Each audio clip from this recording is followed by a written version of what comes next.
Okay, Rethink Gaming crew. Today we are looking at Roll20 by request. Did just a little bit of research on this one because I kind of figured we're going to find what I found and had to set up an account really fast, those kind of things. So let's just dive into it. If you haven't already seen the Fantasy Grounds demo that we started all of this off with, you may want to go back and view that. It'll show you the actual use of the software, how we drew the buildings, and so forth. This is going to cover how to import the exact same thing into Roll20. There's also a uh, uh, Foundry import that mirrors this one. So these last two, the Foundry and Roll20, they're just addendums. Not a lot of new content here. Go look at the other one. But to do this, we're going to use the same map, and it's still saved in the Fantasy Grounds location. But again, it doesn't matter where you save it, right? You just need to know where to find it. And then we're going to dive in here to the Roll20 game. So I created a DA demo, a Dungeon Alchemist demo game, right? My hotly fresh created Rethink Gaming account instead of the one under my personal name. And we're going to go under Settings and API Scripts. We have to add an API script for this. And fortunately, some wonderful folks have provided us with the Dungeon Alchemist importer. And you'll see that in their instructions. And I said already, these instructions at dungeonalchemist.com are just really, really good. And by the way, guys, that is one reason to support this kind of software is they care about documentation. I don't know if you've worked in technology long enough to realize a lot of people don't care about documentation. These guys do. So anyway, you have to have the script. And it says right here, note, this only works if you have a pro subscription. Otherwise, you won't be able to find the API scripts section. And that's very true. This entire section means you need to be paying $10 a month or however many dollars a year to use the service.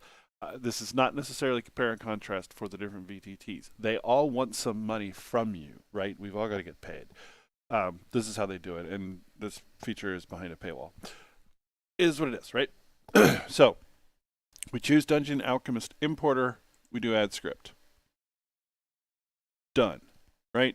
It's that easy. You just have to have the ability to click it and do it. And there he is. So then it says we export. All right. That's the same as it's always been. File, export. This time we're going to choose Roll20. All right. Leaving the settings all the same. And export. We're going to put it in that same place just so it's alongside everything else. And the program hopefully opens the folder for us.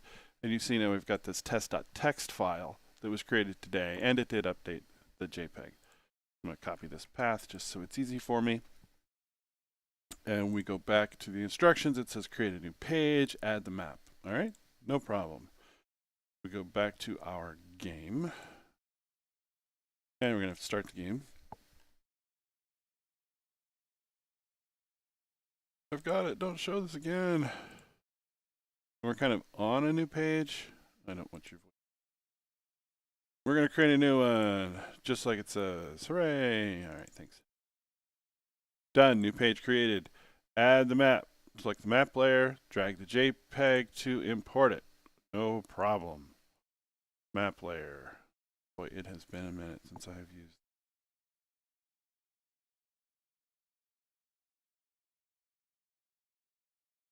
All the Roll20 users are laughing at me right now. Looking for the layers, journal, jukebox, collection, settings. It's not there. Oh, here we go. Map and background. That's how you get there. Reminds me of Map Tool back in the day. All right. Test, JPG, drag, drop. That is one nice thing, right? That interface is lovely. Everybody drags and drops. All right. That will import it. No need to position or scale. The script will do this automatically. Love that. Make sure the image is on the map layer, not any other one. And so just to get back there, we found that by going to this little location dot, the map pin. It was on a box just a minute ago. There's GeoInfo and overlay. All right, second thing down needs to be on map and background. All right, it is there. A little fuzzy, I think it's probably still loading. Knock on wood. All right, so that's done. Now copy and paste the text content into the chat window. So this text content we'll look at real fast is going to be commands for the API. We pull this over here. Lovely, lovely stuff there, right? But it's just giving instructions. So we can see wall 3D, right? It's creating the line of sight walls by commands. It's setting light intensities and those sorts of things. Copy all of this wonderfulness, and we put it right in the chat window of Roll20. Obviously, you'd want to do this ahead of time. But yeah, see, it positioned the map just like it said it would. And it's our same JPEG, and you can see already the walls sort of superimposed. But let's get in here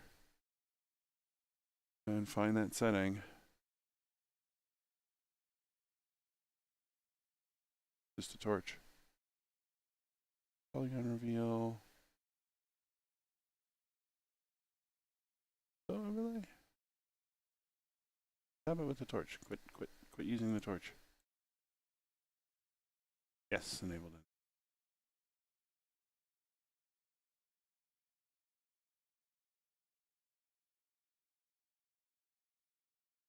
All right, there we go. If we look at the dynamic lighting layer, we can see the walls.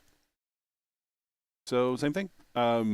This is the light blue line. We got it there and there. We've got a green line for the doors and a gap for the archway. Exact same deal. The only difference here is you have to enable the API, turn it on, and put the commands into the chat. And then see it says Dungeon Alchemist successfully imported map detail. That's what it looks like on Roll20.